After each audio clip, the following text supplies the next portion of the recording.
Então, eu vou compartilhar minha tela. E aí, só para explicar para vocês, eu então hoje vou trazer um exemplo. Sobre o Streamlit, tá? Que é um framework em Python para a gente criar. Deixa eu abrir o site aqui do Streamlit. Eu vou compartilhar a tela com vocês para a gente criar web apps, tá? Mas como o contexto da disciplina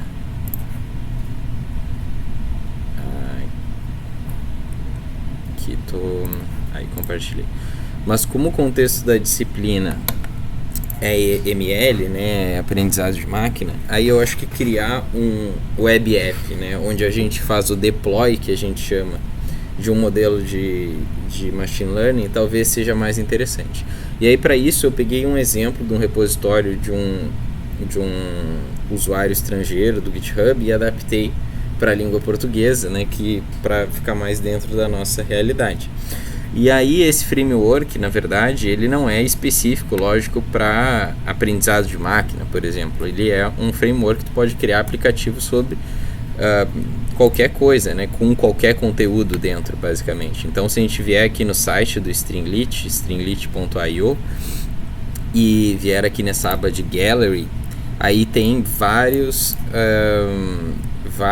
aplicativos que foram criados pelos usuários do framework. Então tem de tudo, assim, né? Tem coisas de mapas, tem com alguns gráficos.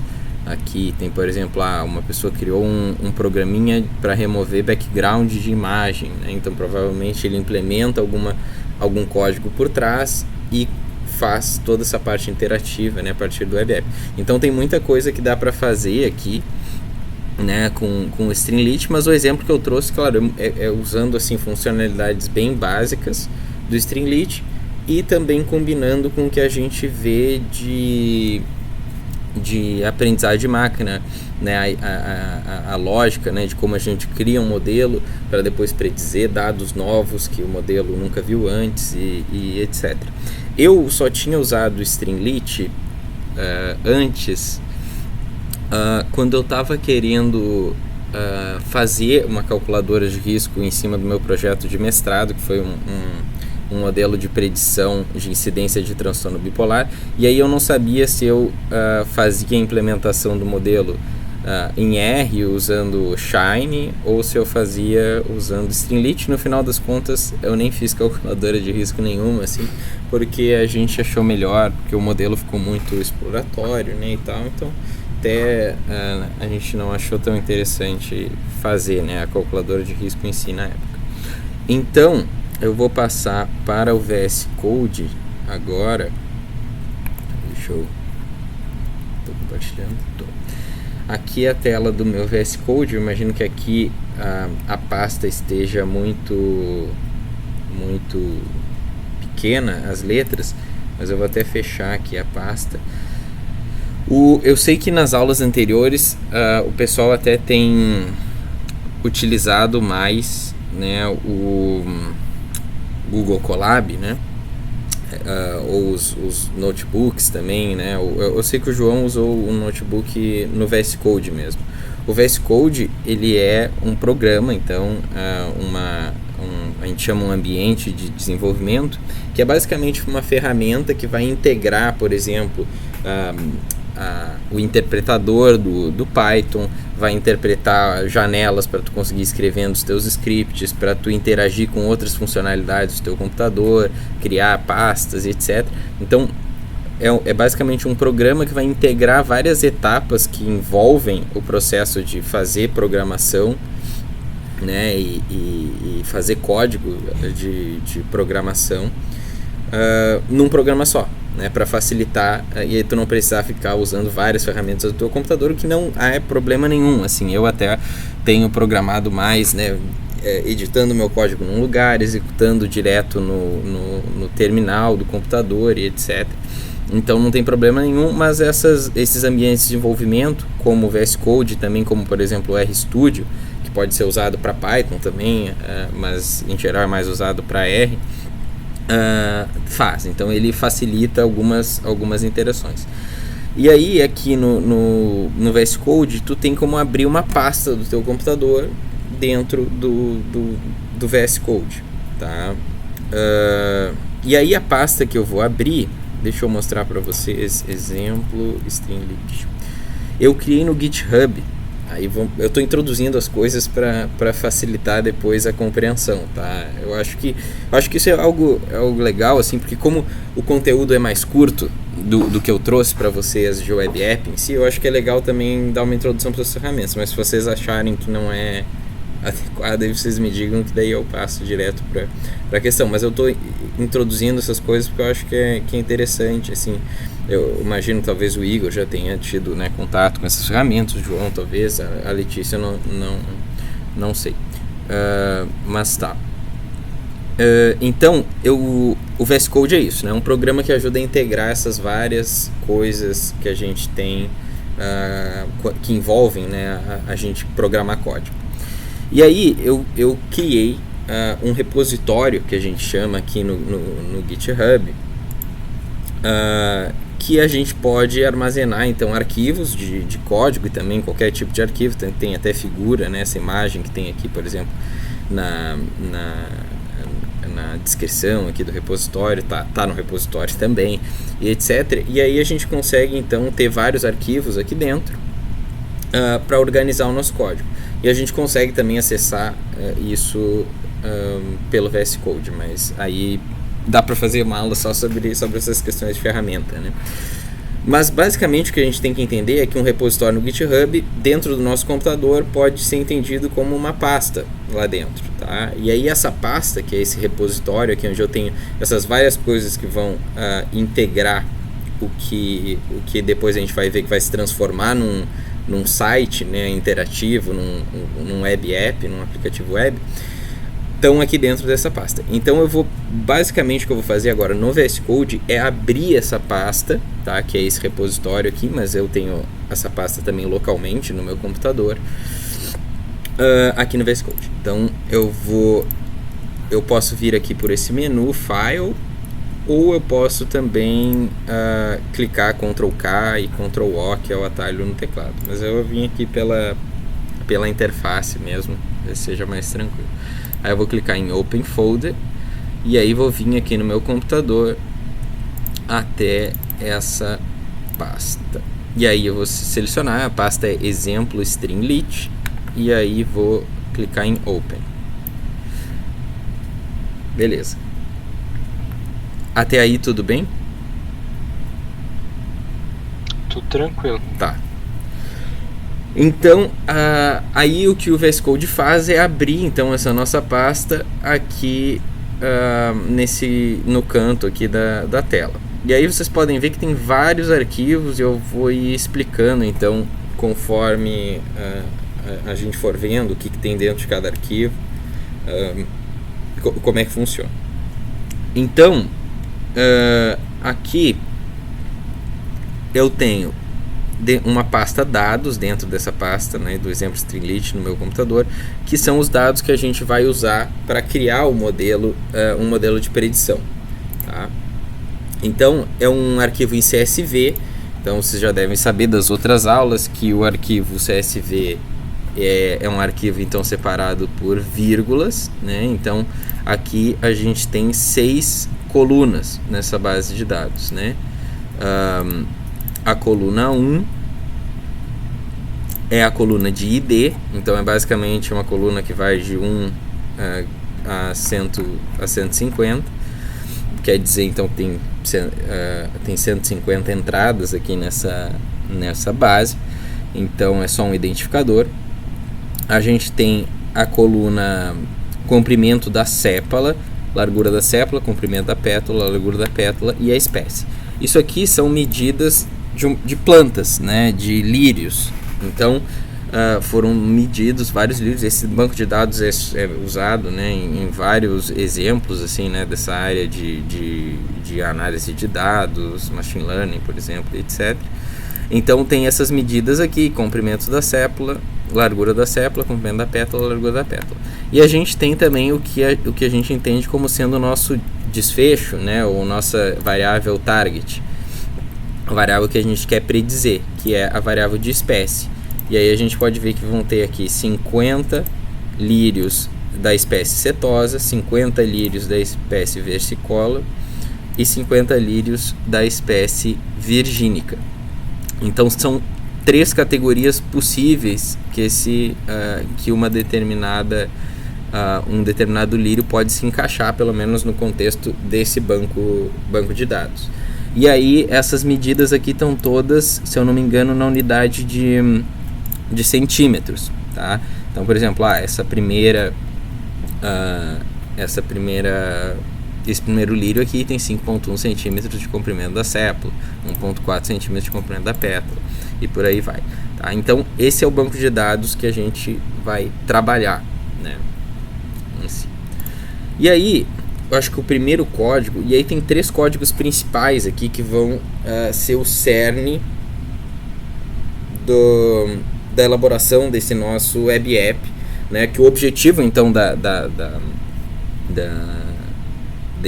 dessa exposição é então fazer com que eu consiga mostrar assim, para vocês qual que é o código, né, que está gerando o web app no final. Eu vou mostrar para vocês o web app agora, aqui, e aí depois vai ficando mais fácil para a gente fazer o paralelo entre o que tem no web app e o que tem no código, tá? Então eu vou primeiro mostrar o web app para vocês, até para ficar mais interessante, né? Tipo, é isso então que nós vamos tentar, é o objetivo que a gente vai tentar atingir. Então aqui ele tá, esse web app até tá numa URL que vocês podem até entrar no computador de vocês, né? Então vou mandar aqui no chat, que tá hospedado então direto no Streamlit, né? Então se vocês entrar nesse link, porque agora às vezes o aplicativo dorme se ficar muito tempo sem ninguém entrar, né? Então ninguém entra obviamente nesse link, então o aplicativo tá tendo que ligar de novo, né, lá no servidor. Então talvez demore uns minutinhos assim para o aplicativo ligar. Mas aí logo que ligar eu mostro para vocês. Mas a cara dele é muito parecido com isso aqui, ó. A gente vai ter um título classificando lírios. Agora talvez abra. Agora abriu. Acho que vocês estão vendo a tela. Qualquer problema vocês me avisem, né? Eu tô travando? Não, né? É que eu tô na internet do hospital. Não. Então, tá, beleza. Tá bem tranquilo. Tá, então o web app, como é que ele é aqui, tá? Esse que é o objetivo que a gente atinge com aquele código, e aí a gente vai tentar entender o que cada parte depois daquele código está fazendo para com que a gente consiga ver isso daqui e fazer isso aqui funcionar. Então o nosso aplicativo tem um título, tem aqui como se fosse um subtítulo ou uma descrição, né? A gente pode inserir isso, vocês vão ver no código como é que isso é inserido também.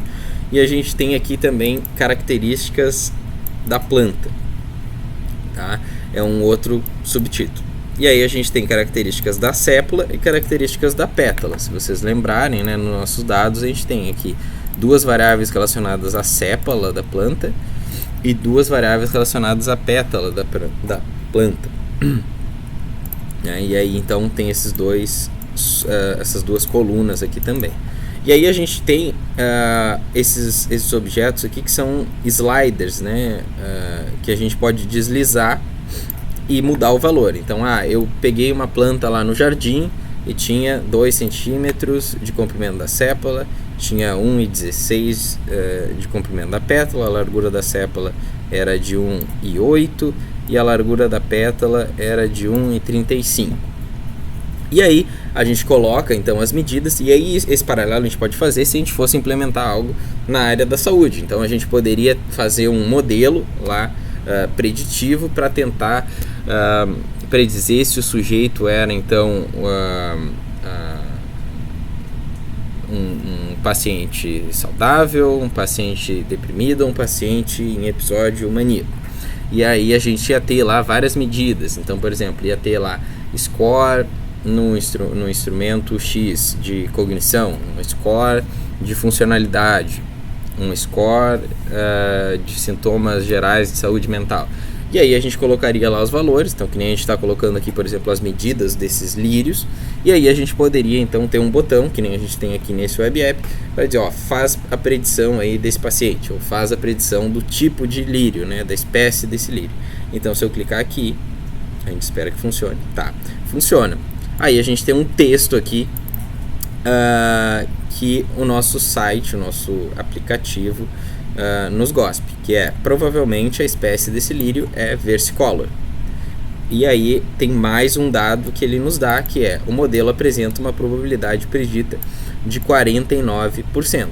Tá? Então, o modelo sempre vai estar dando uma saída com uma probabilidade associada a esse lírio ser versicolor, que é 49% nesse caso, a esse lírio ser setosa ou a esse lírio ser virgínica. Então, tem 49%, e ele prediziu como versicolor porque era, então, a probabilidade maior. Então, né, então essa é a classe que o nosso modelo está prevendo. Mas então agora a gente vai ver como que a gente cria essa parte preditiva, né, como a gente cria o modelo que vai estar sendo usado para fazer essas previsões. Como que a gente pode criar então uma forma mais automatizada do modelo fazer a previsão e como que a gente implementa isso dentro do web app. Tá? Então eu quis introduzir tudo isso para vocês, para a gente entender depois no código quais são os steps, quais são os passos que a gente toma para integrar isso tudo e virar, né, algo mais simples, virar um site que tem um modelo acoplado onde a gente consegue dar dados de entrada e esse nosso modelo nos dá uma saída, né, que nesse caso aqui, né, da espécie desse lírio e qual que é a probabilidade então que esse lírio seja de fato dessa classe predita. Tá? Acho que tá ok, né? Até então não travei nem nada. Tudo certo. Beleza. Tá tudo certo. Mas podem me interromper, tá, gente? Eu sei que eu sou meio prolixo, mas vocês podem me interromper. Então, aqui, os 3 arquivos principais que tem nesse repositório, eu sei que deve estar pequeno aqui essa letra, tá? Mas os 3 arquivos principais que fazem com que tudo isso vire um web app são esses 3 scripts aqui. O script de modelo, tá? O script de predição e o script de app. Isso aqui tá tudo em um script, tá cada coisa em um arquivo, mas não existem regras, né, na hora de a gente fazer código. A gente pode organizar da forma como a gente achar melhor. Mas nesse caso está dividido então em um script onde a gente faz o modelo de aprendizado de máquina, um script onde a gente cria uma função, e aí quando eu abrir esse script eu vou tentar explicar melhor o que esse arquivo está fazendo, e um arquivo app.py, né, que é a extensão do Python, para a gente criar todas aquelas partes ali do nosso aplicativo. Então eu vou começar pelo script modelo.py. Preciso aumentar a letra ou dá para ler assim aqui o código? Olha, pra mim tá tranquilo, não sei pelo pessoal. Tá. Pra mim tá um pouco difícil. Pra mim também. Pra mim também não consigo ver direitinho.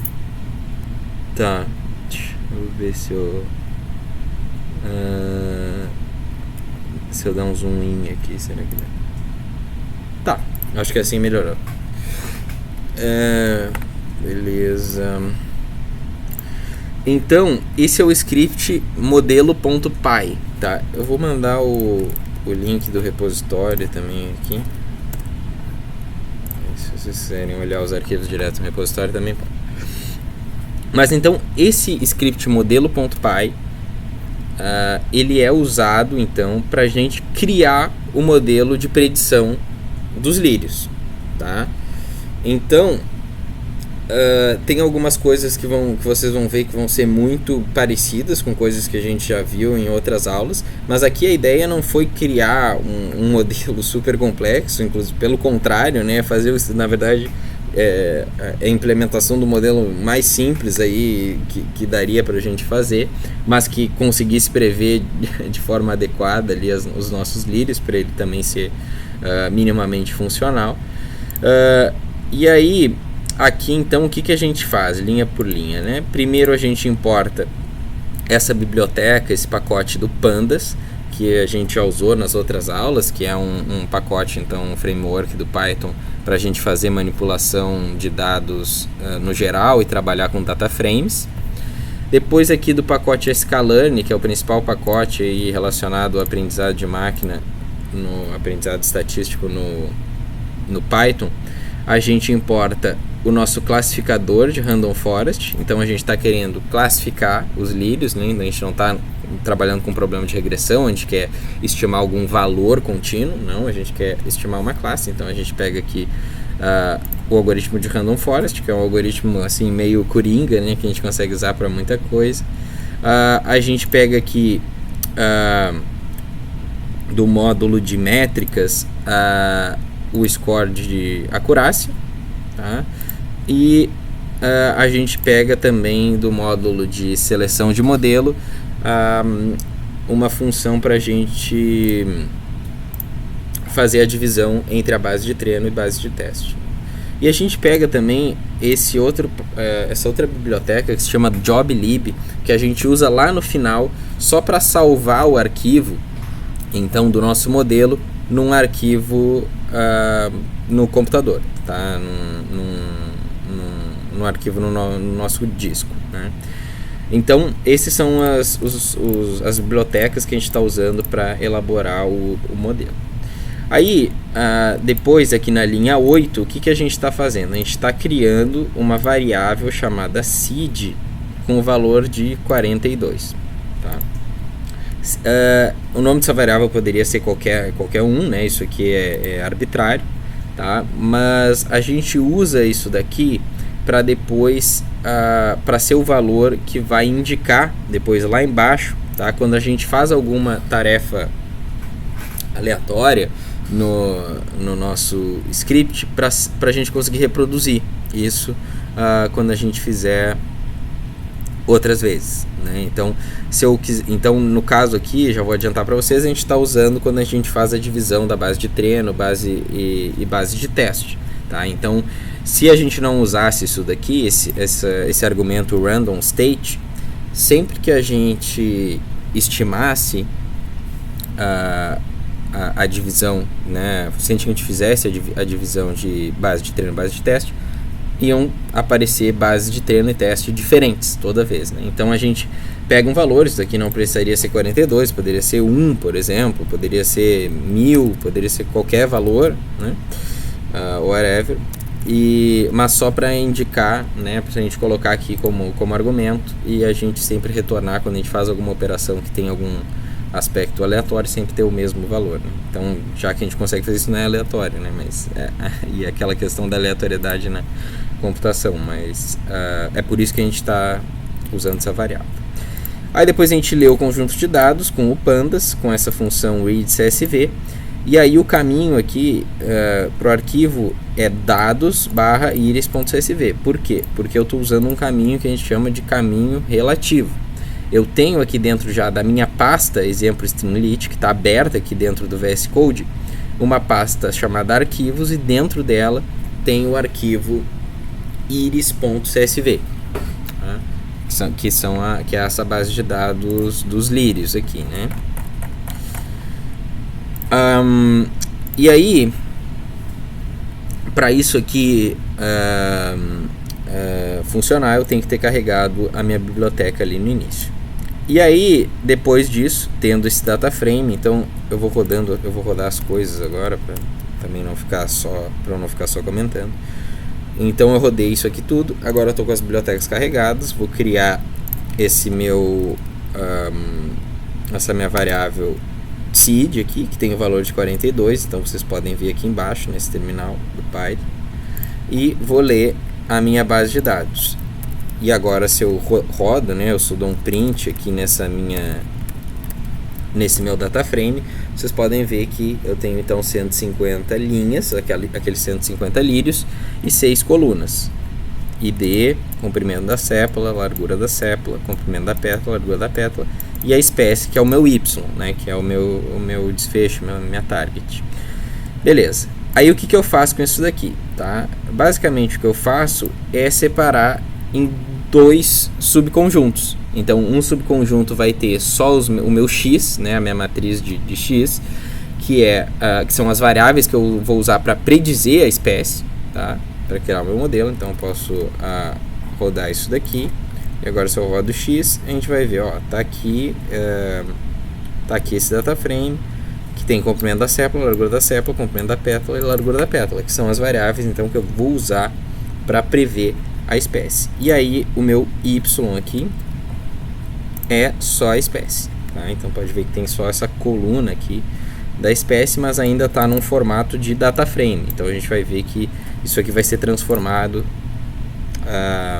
num array de uma dimensão posteriormente, tá? Beleza, então a gente já tem a base dividida, a gente não está mais nos mesmos objetos, o nosso X, as nossas variáveis preditoras e o nosso desfecho, a nossa target. A gente separou em 2 objetos separados, o X e o Y. Beleza. Dado isso, a gente agora sim vai fazer aquele processo que é super importante quando a gente faz um modelo preditivo para evitar o overfitting e tudo mais, que é separar então a base em treino e teste. Tá? Então, o que a gente faz aqui? A gente está fazendo aqui o que seria um multiple assignment, que a gente está atribuindo várias variáveis de uma vez só, né? Isso a gente já fez eu acho que em outras aulas que foram dadas já no grupo de estudo. Isso já foi feito, né? Isso acho que foi feito em várias aulas, inclusive, que é onde a gente usa aquela função train, test, split, e aí o que a gente coloca como entrada? O nosso X, as nossas variáveis preditoras, o nosso Y, o nosso desfecho, então essa nossa coluna de desfecho aqui, qual que vai ser o tamanho da minha base, a proporção da minha base de teste, né? Então eu boto 0,3, ou seja, 30% dos meus dados vão ser para testar a performance do modelo, 70% vão ser usados para treinar, para ajustar aquele meu modelo de random forest.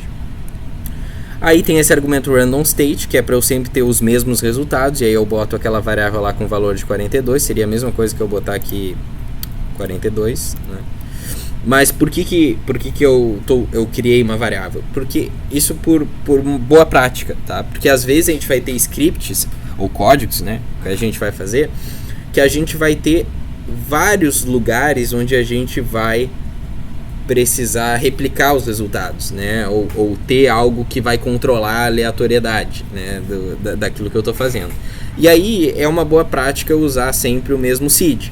E aí se eu vou usar uma coisa várias vezes, é melhor eu colocar dentro de uma variável do que eu ficar repetindo o número, entendeu? É mais replicável, porque daí se eu não gostei desse seed, eu quero usar outro, não quero usar 42. Aí se eu tivesse esse seed aqui em vários locais, o que eu poderia fazer é simplesmente mudar o valor aqui, né, para 1, 2, 3, por exemplo, e rerodar tudo sem precisar me preocupar, porque eu sei que eu estou usando a variável nos vários lugares, tá? Mas isso é só uma dica, assim, para vocês, se vocês forem usar isso na prática, né?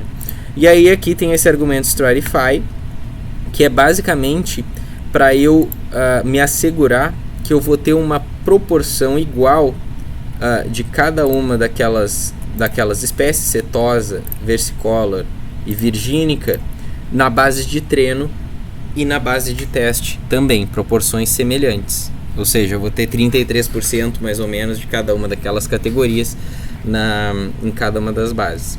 33% porque ela é bem dividida, né? Mas se eu tivesse, por exemplo, 10% de cetosa só, eu manteria 10% de cetosa na base de treino, 10% de cetosa também na base de teste. E isso é para a gente evitar problemas de, por exemplo, a gente estratifica de forma completamente aleatória e aí fica, por exemplo, com uma base de treino lá com versicolor, com um monte de versicolor e, né, uma das espécies, e na base de teste eu fico com quase nenhuma daquela espécie e eu não consigo testar depois, avaliar o modelo direito, tá? Então por isso que é sempre legal fazer divisão de base de treino e teste de forma estratificada, para manter as proporções da base de dados original, tá?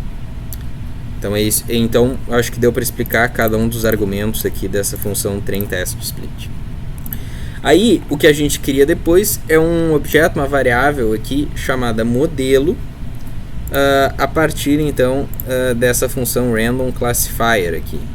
E aí eu uso só um dos argumentos, né? Tem vários argumentos essa função, mas eu uso só um, né? E o resto dos argumentos vão ficar o padrão, né? E para a gente saber o padrão das coisas é bom random forest classifier sklearn. A gente pode procurar na internet, né? Então aqui está a documentação, ó, como eu disse para vocês, tem vários argumentos, e aí o restante desses argumentos tudo eu vou deixar o default, tá? Na verdade, inclusive o número de árvores aqui que eu coloquei 100 é o default, né? 100 árvores, então se eu não colocasse nada aqui, né? Se eu deixasse assim, ia acontecer exatamente a mesma coisa, tá? Mas então tem vários argumentos.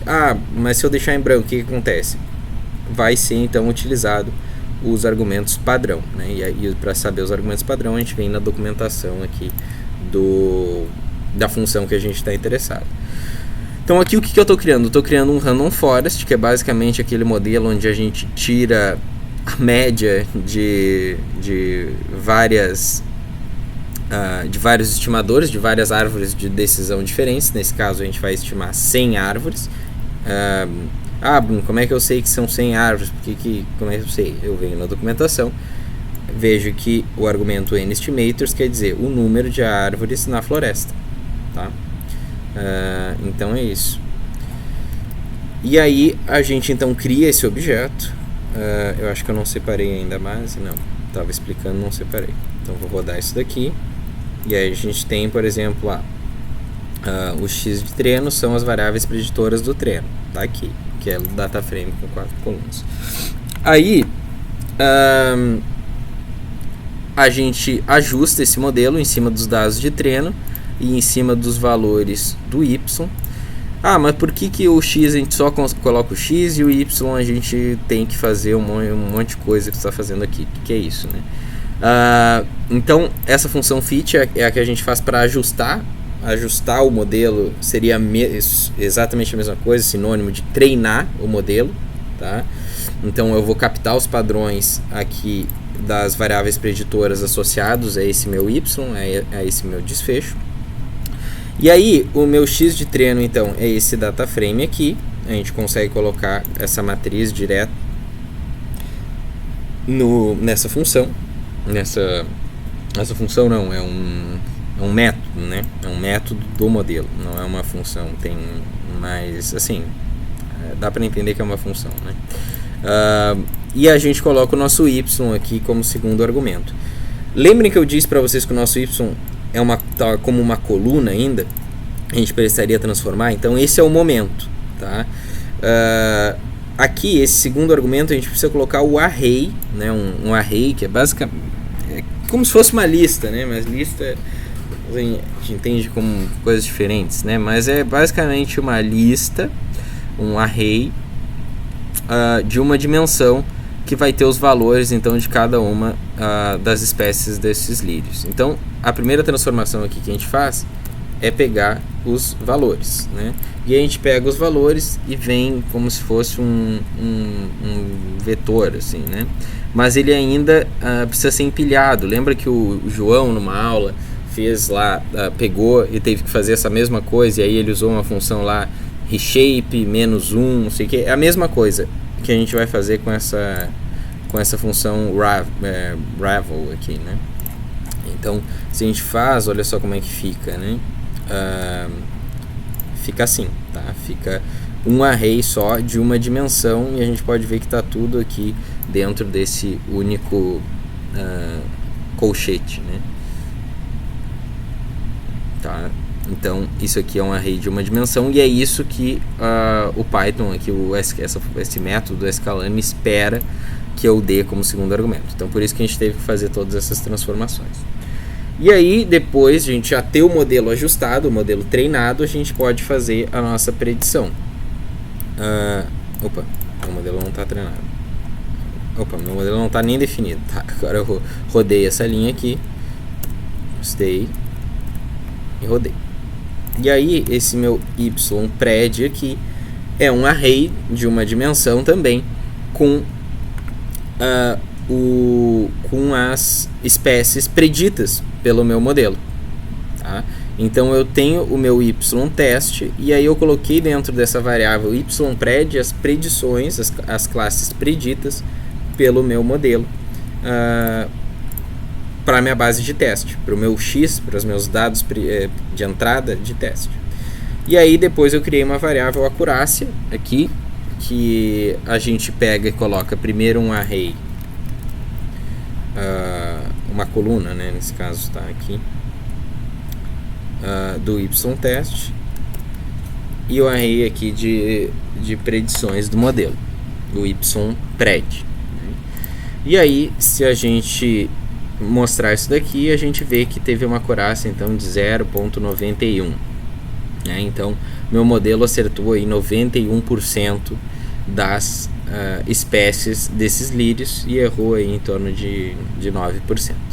É um modelo super bom, né? Em geral é muito difícil que a gente consiga alcançar acurácia como essa dentro da área da saúde, mas é isso. E o nosso objeto do modelo aqui já ajustado é esse objeto modelo. E aí que a gente usa aquela biblioteca que eu falei para vocês, joblib, que a gente basicamente usa essa função aqui dump para pegar então esse objeto e salvar num arquivo, que é o arquivo que está aqui, ó, porque eu já salvei em outro momento, rf modelo, né, rf de random forest. Tá? Então é basicamente isso que a gente fez nesse script aqui, modelo.py. Tá? Foi criar esse pipeline aqui, para no final eu conseguir ter um objeto que vai conseguir ser usado para prever lírios, né? Para prever a classe de lírios, né? As espécies de lírios, tal qual como a gente fez aqui, né? Nessa linha 33. Tá? Então esse é o primeiro script, e aí tem o segundo script que eu quero mostrar para vocês, que é o predição.py. Então lembrem que agora então o nosso modelo está salvo num arquivo aqui no computador, chamado rf_modelo, e aí eu tenho esse script aqui, predição.py. Aí o que é isso, tá? Quando a gente cria um arquivo, um script em Python, a gente pode usar ele também em outros scripts. A gente pode usar esse import aqui que a gente usa para carregar pacotes, bibliotecas, para carregar também códigos que estão dentro de um arquivo mesmo. Então, o que a gente vai criar nesse script predição.py é uma função, e aí função é basicamente, acho que um jeito fácil de entender é alguma coisa que a gente bota um dado de entrada, e esse dado pode ser um array, pode ser um data frame, isso vai depender da função que tu for criar, né? Mas eu vou colocar um dado de entrada e essa função vai me devolver alguma coisa. Tá?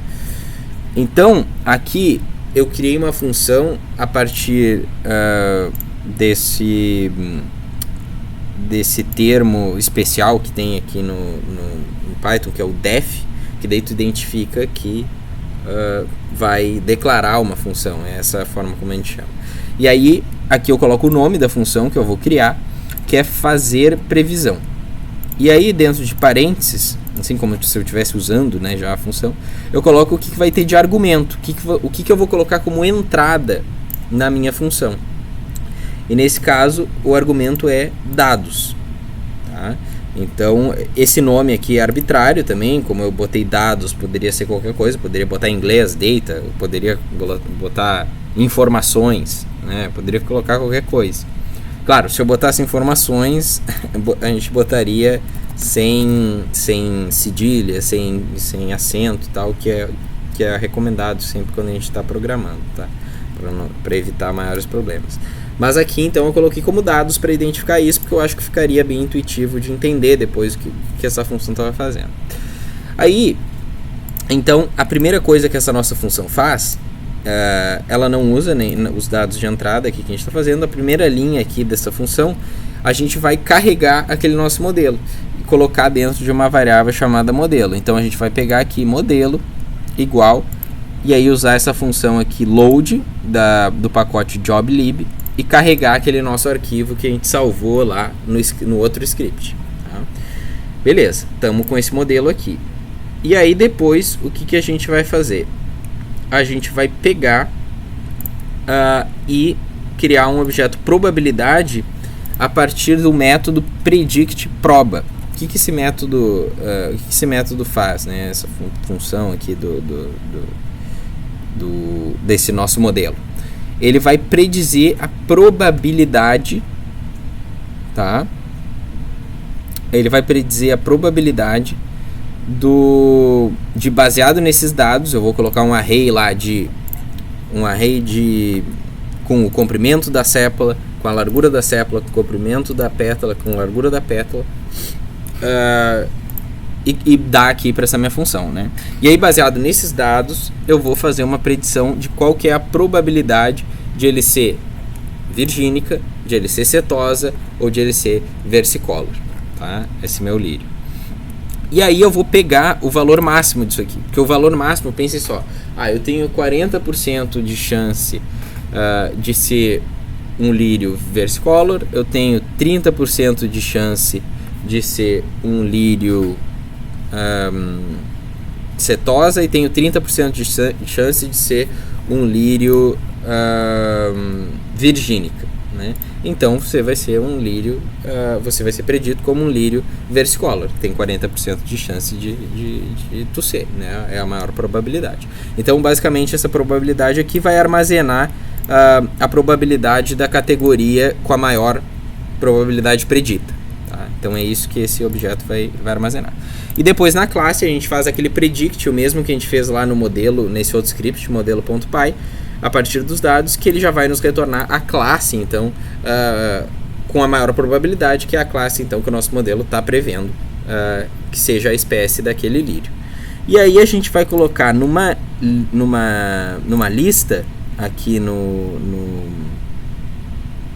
Python, nessa variável resultado, onde a gente vai colocar primeiro a classe, então predita, e depois a gente vai colocar a probabilidade num formato um pouco mais bonitinho. Então a gente vai arredondar esse valor, vai multiplicar por 100, botar um porcentagem, né?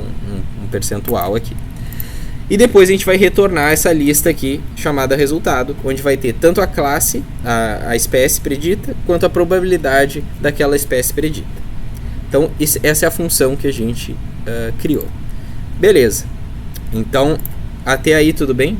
A criar o modelo e criar essa função da previsão? Tá. Certo. Por Beleza. aqui tá tranquilo. Tá. Então, deixa eu fechar isso daqui. E agora a gente tem o último script, então, que eu quero mostrar para vocês, que é o app.py, que é o script onde a gente vai criar, de fato, o web app aqui no Streamlit. Tá? Beleza. Então a forma como a gente faz isso, o pacote mais importante de a gente carregar nesse script aqui, então, é o Streamlit em si, né? Então a gente importa aqui o Streamlit e a gente usa esse as aqui para colocar um apelido, né? Uma abreviação para o pacote, para a biblioteca que a gente está carregando, e a gente coloca uma ST, que é o consenso, né? A gente carrega o pandas aqui também, que ele vai que ele pode ser usado. O NumPy, eu acho que o pandas não está sendo usado nesse... não está sendo usado, nem precisaria carregar o pandas aqui, depois dá para corrigir isso aqui.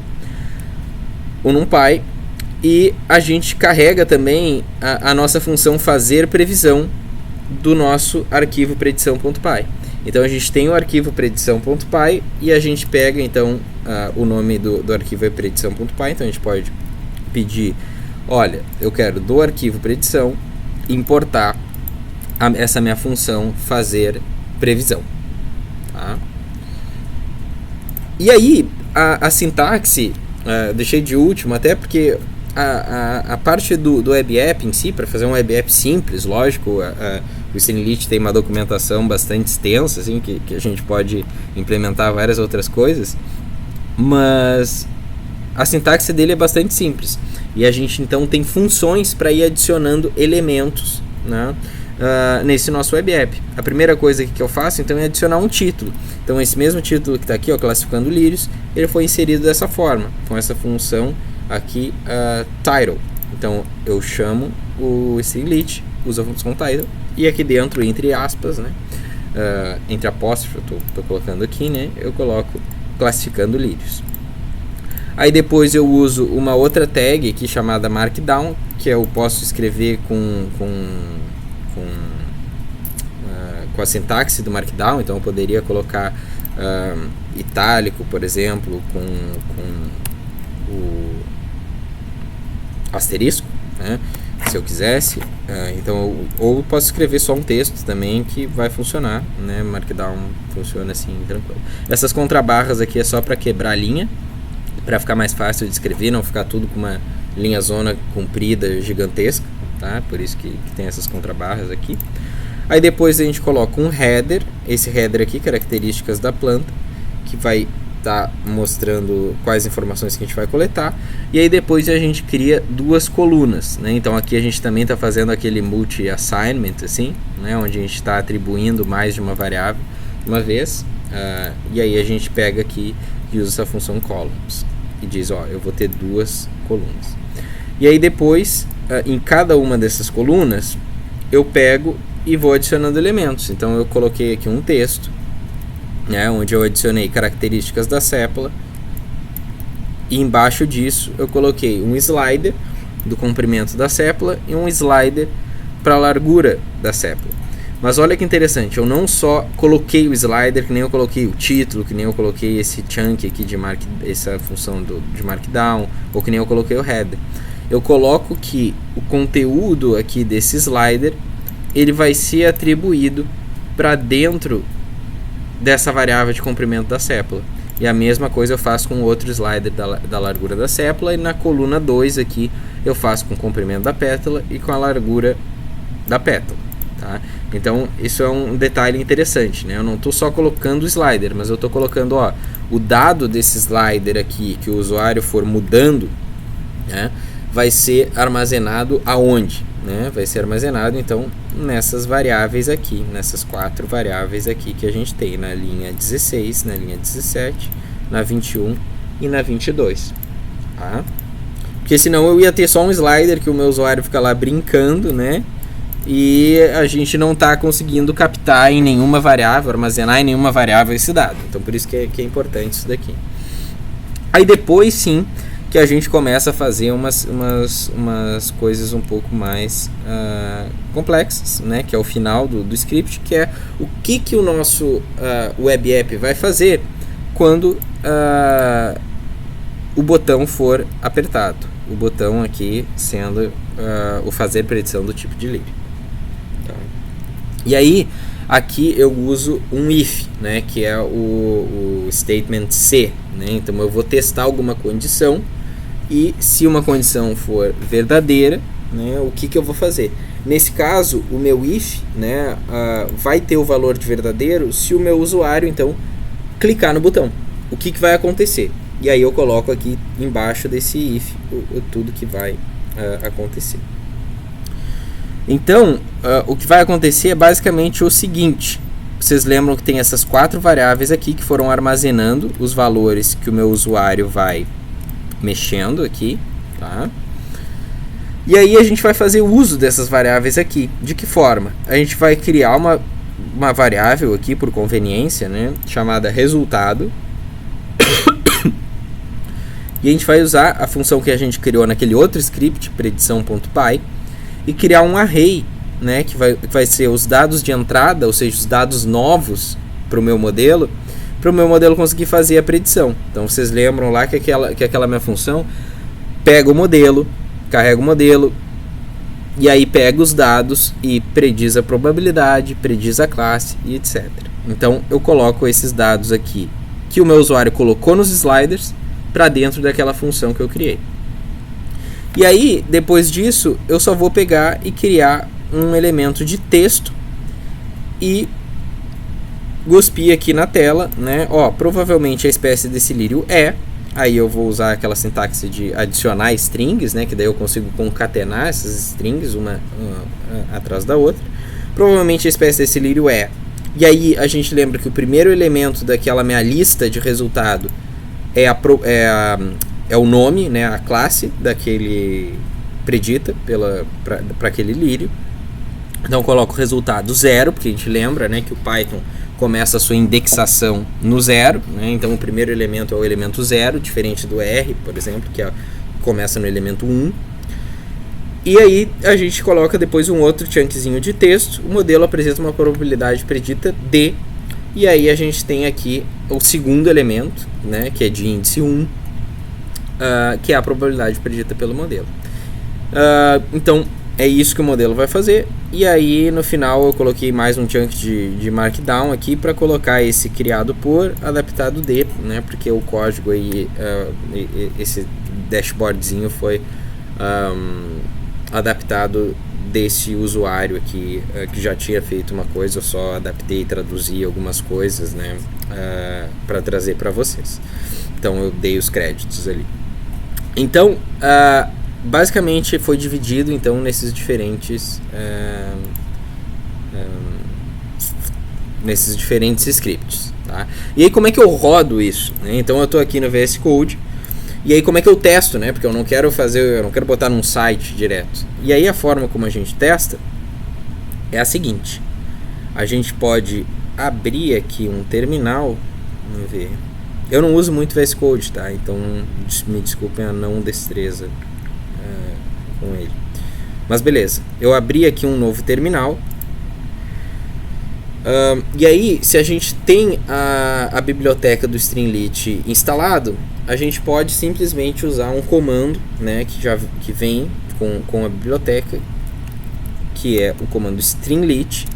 E aí a gente usa esse subcomando run, né? E aí a gente tem que indicar qual que é o script no nosso computador que tem o código, né, com a sintaxe do Streamlit, que ele vai conseguir interpretar e rodar o meu aplicativo. Nesse caso é o app.py, esse script aqui. Então se eu rodar isso daqui e der um enter, beleza, ele vai abrir aqui o meu dashboard, o meu web app. Se eu mudar aqui, por exemplo, alguma coisa, modelos para fins de classificar, aí sei lá, se eu quiser botar isso daqui em itálico, talvez, se eu me lembro bem, Markdown itálico é assim. Vamos ver se eu... Deu certo, né? Então vocês podem ver que eu só vim aqui, mudei, salvei o arquivo, né? Coloquei o itálico na sintaxe de Markdown e vim aqui e dei um F5, né? E aí dando o F5, isso aqui está rodando no meu computador, tá? Apesar de estar no navegador. Então, tanto que vocês podem ver o endereço aqui, localhost 8501. Né? Tá rodando direto na minha máquina, né? A minha máquina que está hosteando o site. Então, a gente pode ver aqui, ó, que agora setosa, versicolor e virgínica estão em itálico. Então, eu posso ir mudando, adicionando novos elementos e etc. Tanto tem uma imagem aqui, daria pra gente tentar, por exemplo, colocar, né? Então, eu acho que tem image. Eu nunca usei isso aqui, tá? É meio... Vamos ver. Eu acho que talvez se eu botar figuras, imagem, lírio.jpg. Vamos ver se isso aqui funciona ou se vai dar pau. Deu certo. Eu acho que a gente teria que mudar o tamanho, talvez, da imagem e tal, mas até que deu uma embelezada aí no nosso web app, né? Então, assim, existem diversos elementos que a gente consegue colocar. Então, vocês podem olhar aqui a lista, né? Image, Altair Chart, Area Chart, Áudio, Balloons, Bar Chart, outros charts que eu nem sei que são, Checkbox, Color Picker. Então, olha as possibilidades, né? A gente poderia ter um Color Picker que o usuário seleciona, por exemplo, as cores, e aí a gente tem um gráfico no nosso dashboard que vai modificar as cores baseado nas cores que o nosso usuário for escolhendo, por exemplo, né? Ou qualquer coisa, né? Poderia até ter coisas mais complexas. O usuário coloca uma base de dados ali dentro e a gente cria visualizações em cima da base de dados que o usuário upou do computador dele. Então, muita coisa assim que a gente pode pensar. Vocês podem ver que tem vários elementos aqui que a gente pode colocar, né? Então, com certeza, eu não tenho ideia de tudo que a gente consegue fazer aqui. A gente teria que ler a documentação, mas já consegui agora de forma bem intuitiva, porque eu tinha visto logo antes da aula que tinha essa função aqui de imagem, né? E aí eu disse, tem uma imagem no repositório, na pasta ali, será que dá pra botar? Deu pra botar, mas tem com certeza outros argumentos aqui, né, que a gente teria que mexer para o tamanho ficar melhor, etc. Mas assim, esse é um exemplo do que dá para fazer, né? E aqui então a gente já tem um modelo para testar, né? Então a gente pode colocar outros valores aqui, fazer a predição, Versicolor, 90% de chance, né? Porque tá tudo uns valor alto, né? Se eu botar uns valor aqui talvez mais baixo, cetosa, 50%. Então essa é a moral, assim, do negócio. Então, queria ver se vocês têm algum comentário, alguma dúvida, assim, né? Mas era o que eu tinha mais ou menos para mostrar para vocês, tá? E aí, vou passar o repositório, acho que eu mandei o link para vocês, mandei o link. Mas era essa ideia, eu queria passar só uma ideia geral, assim, do Streamlit, quais são as possibilidades, porque assim, eu nunca usei num projeto real, né, eu só fui testar ele no mestrado lá, acabei nem usando, assim, então só queria mesmo trazer essa visão mais geral e como que a gente pode estruturar esse workflow, né, para implementar o Streamlit. Então assim, dado que a gente tem um modelo, vocês viram que é relativamente tranquilo, né, de criar um dashboard para criar as predições. Claro, se a gente tivesse dados clínicos, por exemplo, ao invés de ter slider, às vezes a gente teria que ter, por exemplo, alguma outra caixinha de selecionar ou de múltipla escolha, mas seria a mesma ideia. A gente colocaria lá várias opções de múltipla escolha dentro de uma pergunta, ia colocar para dentro de uma variável e depois ia montar a predição em cima daqueles dados. Então a gente só teria que adaptar essas questões mais de tipo de dado mesmo, etc. Mas a ideia geral seria a mesma.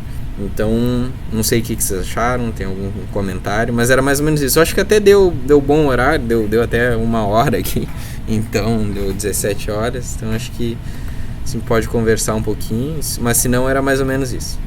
Acho que tá ótimo. Uma dúvida só que eu fiquei, Bruno, o deploy ali tu fez pelo próprio Streamlit que tu botou, ou é pelo GitHub? Isso, porque na verdade quando tu instala o Streamlit, aqui eu tô usando, isso eu esqueci de falar, mas eu tô usando um ambiente virtual, né?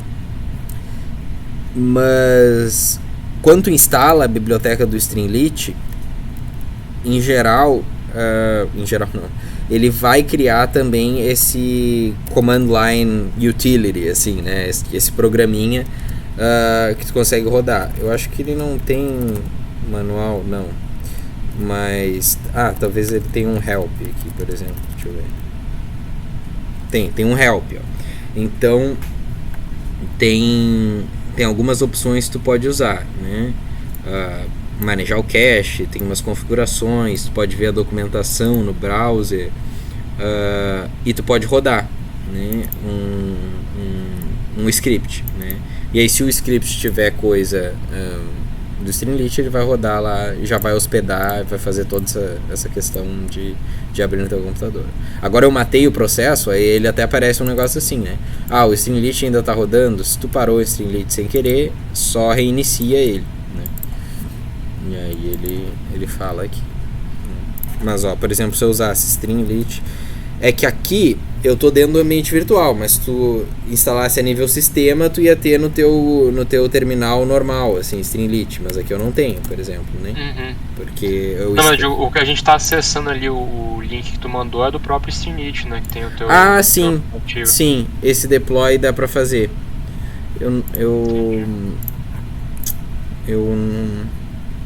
Mas eu nem lembro como é que eu fiz. Tipo R-Shine, né? Não, eu fiz direto pelo Streamlit. O que foi?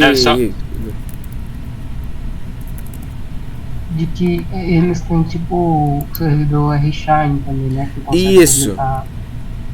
As coisas no site deles. Exatamente. Só logar tudo. Eu acho que foi por aqui que eu fiz. Continue with GitHub.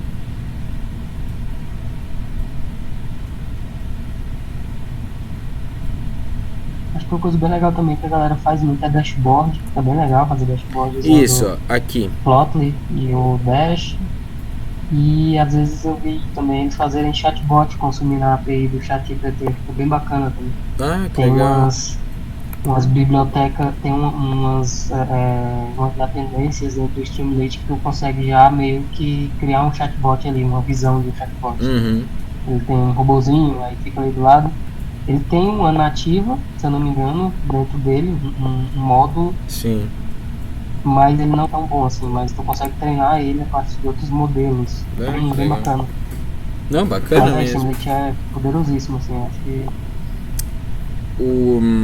É aqui, ó. Então... Valeu, viu, Bruno, aí por ter compartilhado, foi muito bom, cara. Foi bem bacana. Acho que pra quem vai pegar e que é novo também, já vai dar uma variada legal. Eu tentei explicar todos os aspectos, assim.